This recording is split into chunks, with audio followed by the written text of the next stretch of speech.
আছি একটা প্রত্যন্ত অঞ্চলে প্রাইমারি স্কুলের মাঠে। আপনাদেরকে একটু ঘুরিয়ে দেখাই যে এখানকার কি সুন্দর একটা স্কুল। খেয়াল করেন ভিউটা, ভিউ দেখলেই খুশিতে নাচতে ইচ্ছা করবে।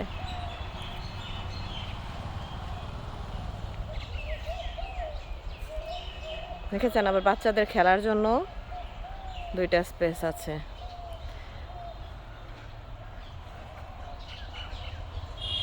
এটা হচ্ছে স্কুলটার মাঠ।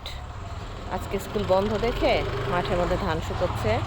এটা আবার এই যে ব্যাডমিন্টন খেলার জন্য মাঠের মধ্যে ওরা টানিয়েছে। এত সুন্দর সুন্দর স্কুল, এত সুন্দর স্কুল বিল্ডিং ওদেরকে করে দেওয়ার পরেও কোনো সন্তুষ্টি নাই। এডুকেশনটাকে বিগত 16 বছর একেবারে ব্যবসাতে পরিণত করে ছাড়ছে এই প্রাইমারি স্কুলের টিচার্সরা। এখানে জবাবদিহিতা না থাকার কারণে এরা একদম সরকারকে পেয়ে বসছে। কত বড় ডেয়ার করে তারা যে গভর্নমেন্ট জব করে সরকারের এগেনস্টে তারা আন্দোলনে যায়। ঠিক আছে, এই জন্য প্রাইভেট স্কুলে তো মনিটরিং সিস্টেম থাকে এবং প্রাইভেট স্কুলের টিচার্সরা এর চেয়ে অনেক কম বেতনে, অনেক সীমিত বেতনে কাজ করে।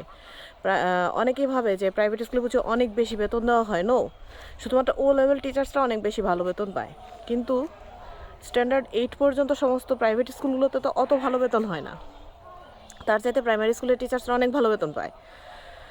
তারপরে ভিউ দেখেন, এটা একটা স্কুল, প্রত্যন্ত অঞ্চলের গ্রামের একটা স্কুল, অথচ ভিউটা দেখেন কি সুন্দর।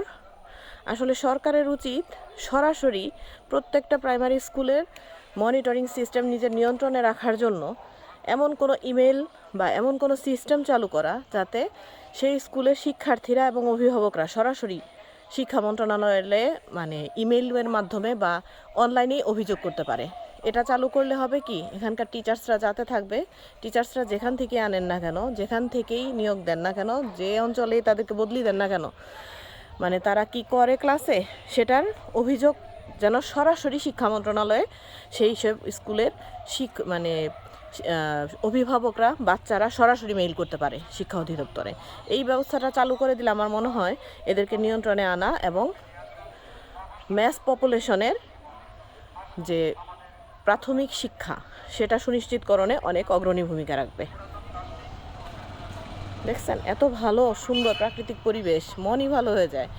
আর এইসব স্কুলে কাজ করে এদের মন হয়েছে আরও কলুষিত।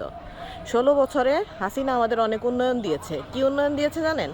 কিভাবে যে কোনো পেশায় একটা ডেজিগনেশন ধরে অসততার মাধ্যমে আগানো যায়, সেটা শর্টকাট নিয়ে কিভাবে কোটি কোটি টাকা কামানো যায়, দেশের সম্পদ বেচে কিভাবে খাওয়া যায় এবং দেশের সম্পদ নিজের ব্যক্তিগত স্বার্থে ব্যবহার করা যায় কিভাবে, ক্ষমতার অপব্যবহার করা যায় কিভাবে, ঘরে একটা মেয়ে থাকলে তাকে বেচে দিয়ে বিজনেস করা যায় কিভাবে, সুন্দরী মেয়ে থাকলে তারপর লেখা করার দরকার নেই, টিকটক করে সে মহারানী হয়ে গেল কিংবা অনলাইনে কামাই করা শুরু করে দিল। এই ধরনের নোংরামিমূলক উন্নয়ন ঘটিয়েছে উনি। এটা জঘন্য টাইপের সম্প্রদায় দিয়ে গেছে আমাদের।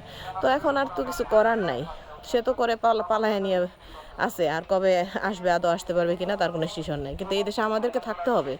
সে তো দাবি করতো এই দেশ তার বাবা, কিন্তু এই দেশটা আসলে তো আপনাদের সকলের। এখানে যে কোনো ধরনের অন্যায় হলে সেটা ফিডব্যাক কম বেশি আপনাদের উপরে পড়বে। আজকে আপনি যাদেরকে অবৈধ সুবিধা দিয়ে পালছেন, ভবিষ্যতে কিন্তু আপনার সন্তানের অধিকার নিয়ে তারা টান দিবে। তাই সবাই সোচ্চার থাকবেন, সতর্ক থাকবেন। আর ওই যে বললাম, শিক্ষা মন্ত্রণালয়ের উচিত প্রত্যেকটা স্কুলের মনিটরিং সিস্টেম চালু করা, যাতে শিক্ষার্থীরা এবং অভিভাবকরা সরাসরি শিক্ষা অধিদপ্তরে অভিযোগ করতে পারে ইমেইলের মাধ্যমে।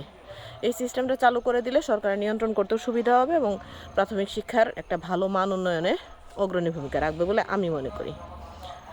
Bye bye.